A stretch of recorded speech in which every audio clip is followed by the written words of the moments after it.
내 몸을 지키는 건강법, 건강업, 울산업. 안녕하세요, 박상원입니다. 균형 있고 또렷해 보이는 눈은 상대방에게 좋은 이미지를 전달할 뿐 아니라 첫인상을 좌우하기 때문에 중요한 신체 부위 중 하나입니다. 그런데 평소에 졸려 보인다는 말을 자주 듣거나 시야가 답답하게 느껴지는 것처럼 단순한 미관상의 문제뿐 아니라 생활의 불편함까지 초래할 수 있기 때문에 많은 분들이 눈 성형술에 관심을 가지게 되는데요. 오늘 건강업 울산업에서는 이강길 전문의와 함께 눈 성형술에 대한 자세한 정보 알아보겠습니다.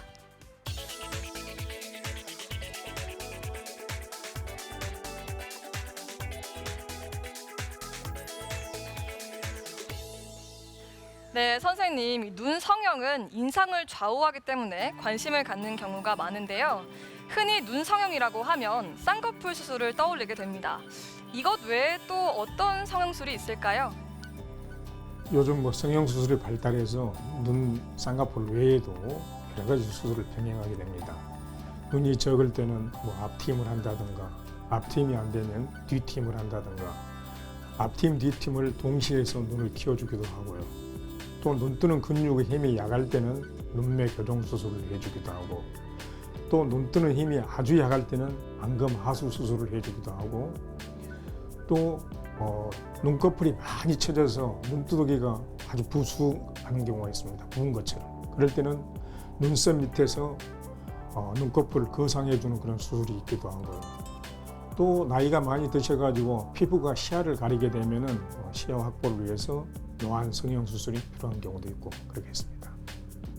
네, 요즘에는 크고 시원한 눈매를 위해서 이 눈 트임 수술이 인기라고 하는데 앞트임이나 뒤트임을 하게 되면 쌍꺼풀 수술과는 다른 어떤 효과를 더 볼 수 있을까요?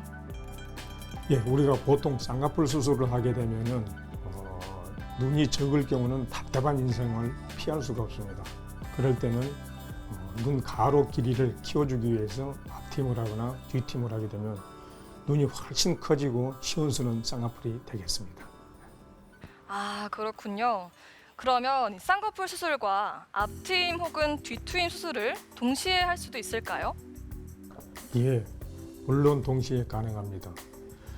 우리가 눈이 작을 경우 쌍꺼풀 수술을 하게 되면은 눈 위아래 크기는 커지지만은 눈 가로 길이가 적기 때문에 답답한 인상을 주게 됩니다. 이때 몽고주름이 발달돼 있으면서 눈 사이가 넓을 때는 앞트임을 해서 눈 가로 길이를 키워주면 되고요. 그런데 눈이 작으면서 눈 사이가 좁을 때는 앞트임을 하게 되면 눈 사이가 너무 몰려보이기 때문에 이때는 앞트임을 할 수가 없습니다. 그리고 앞트임을 할 수 없을 때는 뒤트임을 하게 되는데 뒤트임을 해서 눈 가로 길이를 키워주는데 뒤트임도 눈이 너무 쑥 들어가 있는 눈일 때는 뒤트임을 할 수 없습니다. 그리고 앞트임, 뒤트임을 동시에 해서 눈 가로 길이를 아주 키워서 쌍꺼풀을 더 시원스럽게 만들어주기도 하겠습니다.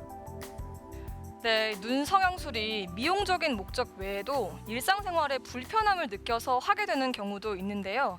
눈을 뜨는 힘이 약할 때 눈매 교정술을 말씀해 주셨는데 어떤 성형술인지 구체적인 설명을 좀 부탁드립니다. 우리가 정상적인 눈을 떴을 때 눈꺼풀이 각막 한 1 내지 2mm 정도 가릴 정도까지 각막이 올라가는 게 정상입니다. 눈꺼풀이 올라가는 게.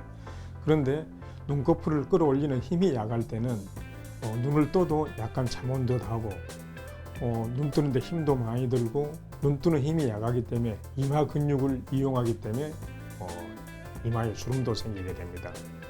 이것을 교정하기 위해서 눈 뜨는 근육 주위에 있는 뮬러근이라는 다른 근육을 끌어다가 보강시켜주면은 눈 뜨는데 힘도 훨씬 적게 들고 또 눈도 크게 떠지고 이마 주름도 없어지는 그런 시술이 되겠습니다. 눈매 교정술과 쌍꺼풀 수술, 큰 차이를 못 느끼는 분들도 분명 계실 것 같습니다. 쌍꺼풀 수술과 눈매 교정술, 어떤 차이점이 있는지 알려주시죠. 우리 눈꺼풀을 뜨게 하는 근육이 두 가지가 있는데 하나는 눈꺼풀 피부에 붙여주게 되면 눈을 떴을 때 피부가 겹쳐서 쌍꺼풀이 만들어지게 됩니다. 그리고 그 그 근육 뒤에 있는 뮬러근이라는 그 근육은 눈꺼풀 뜨는 작용을 하지만은 쌍꺼풀 만드는 데는 사용하지 않습니다. 우리가 눈꺼풀 뜨는 힘이 약할 때 이것은 끌어내려서 아래쪽에 고정해 주면은 쌍꺼풀이 만들어지더라도 잠온 듯한 그런 눈을 훨씬 힘 안 들이고 뜨게 해주고 이마 주름도 없애주는 그런 역할을 하는 차이가 있겠습니다. 네, 그런데 눈 성형술은 재수술 비율이 높은 것으로 알고 있습니다. 어떤 경우에 이 재수술이 필요한 건가요? 제일 많은 경우가 쌍꺼풀이 풀리는 경우가, 그 다음에 눈 좌우가 짝짝인 경우라든가 쌍꺼풀이 너무 크거나 적은 경우, 그 다음에 환자가 마음에 들지 않은 경우, 그 다음에 지방을 너무 많이 빼가지고 눈꺼풀이 2겹이 지는 거 아니고 3겹, 4겹이 지는 경우가 있습니다. 그런 경우도 재수술이 필요하고, 그 다음에 피부를 너무 제거해가지고 눈썹이 말리는 경우가 있습니다. 이런 경우도 재수술이 필요하고, 또 뭐 결망에 낭종이 생긴다든가, 그 다음에 토한이 생기는 경우도 있습니다. 이런 경우는 재수술이 필요하겠습니다.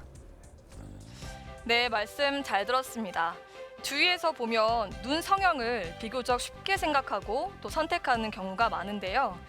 눈 부위 조직에는 여러 신경이 모여 있어서 약하고 또 예민하기 때문에 부작용과 재수술 케이스가 많은 수술이기도 합니다. 성형을 생각하신다면 상담을 통해서 신중한 선택이 필요하겠죠.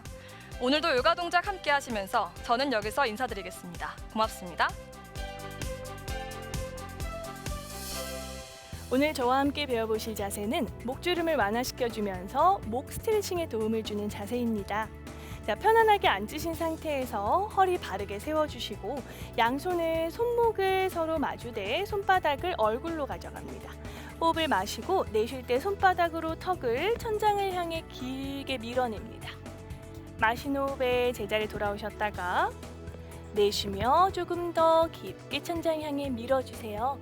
자, 이때 밀어주셨을 때 목 아래쪽부터 목 위쪽 그리고 턱 아래쪽까지 자극이 느껴지셔야 됩니다. 천천히 10번 반복해주세요.